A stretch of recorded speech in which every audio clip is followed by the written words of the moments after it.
un pirate de la Caraïbe. « J'aperçois le pavillon noir », annonça la vigie depuis son nid au perché au sommet du grand mât. Ce fut aussitôt le branle-bas dans l'entrepôt de la Destinée, 3 mâts barques en provenance de La Rochelle. Au son de la cloche et les cris du maître d'équipage, matelots et moussaillons, charpentiers et calfats tombèrent de leur hamac, encore ensommeillés, mais déjà prêts au combat. Sur le pont principal, les hommes de quart se rassemblèrent sous la dunette pour recevoir les ordres du capitaine. Pendant ce temps, les officiers faisaient procéder à la distribution des armes, fusils, pistolets et grenades passés de main en main. Ceux qui n'étaient pas servis se contentaient de leurs couteaux, sinon d'un gourdin improvisé. Le lieutenant Chassagne fit irruption dans la cabine réservée aux passagers sans avoir pris la peine de frapper, ce qui témoignait de sa nervosité. « Il va y avoir du grabuge avec les pirates. Le capitaine m'envoie pour veiller sur vous. »« C'est fort aimable de sa part, » répondit Aristide Dumas, toujours déchirant un lambeau de drap propre qu'elle a rejoint les autres pièces de chiffon près de la cuvette pleine d'eau douce. « Mais avez-vous déjà procédé à un accouchement, lieutenant ?» Les joues du jeune homme s'empourprèrent. Comme la plupart des sous-officiers fraîchement reçus à l'examen de lieutenant, il était tout juste sorti de l'adolescence et n'avait encore que peu vécu. Constatant son embarras, Aristide Dumas se fit plus conciliant. « Vous pouvez tout de même m'être utile. Occupez-vous d'Alexia pendant que j'assiste mon épouse dans son douloureux travail. » Un cri poussé depuis le fond de la cabine l'interrompit. Là, derrière un panneau de bois mobile, Aristide avait aménagé une couche à l'abri des regards. Avant de s'embarquer, il n'avait pas prévu de mettre au monde son deuxième enfant à bord d'un navire. Mais les aléas de la traversée en avaient décidé autrement.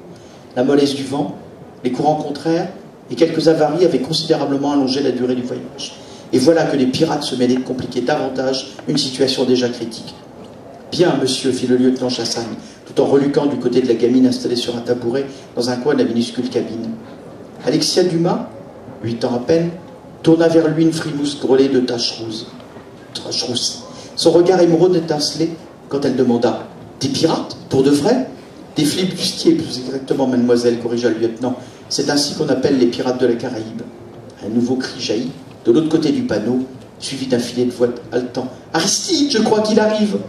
Dumas pâlit, son front se couvrit de sueur, il retroussa les manches de sa chemise, ressembla les lambeaux de drap et rejoignit sa femme en marmonnant une prière. « J'aimerais les voir, dit Alexia. »« Qui ça ?» demanda Chassagne, désorienté. « Les flibustiers, pardi. » C'est presque un jeu pour elle, c'est pas très prudent. Eh bien, tout à fait, voilà. Alors ça commence, mon héroïne a 7-8 ans à peine, et ça commence par un double drame. Son navire est attaqué alors qu'il arrive enfin à destination, dans cette fameuse zone Caraïbe, de façon qui est le décor à la fois réel, historique et naturel, où toutes ces aventures de pirates doivent avoir lieu, je dirais. Et non, son navire est attaqué et sa mère met au monde son futur petit frère dans des conditions justement pour le moins désagréables.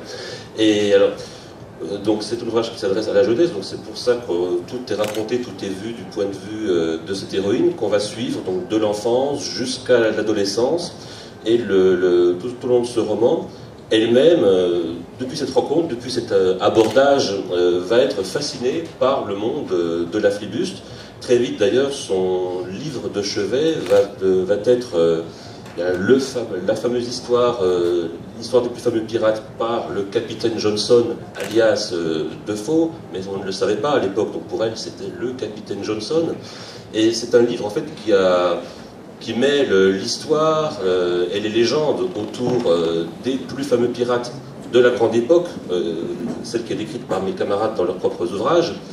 Et cet ouvrage a très longtemps fait autorité. En fait, on le prenait pour un ouvrage de faits historiques.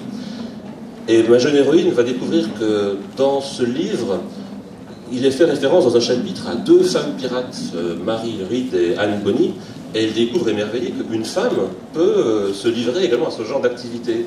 Donc voilà qui va fortement l'impressionner et décider, je dirais, du choix de sa carrière, en plus des circonstances historiques qui vont la pousser à elle-même devenir, dès l'adolescence, une flibustière.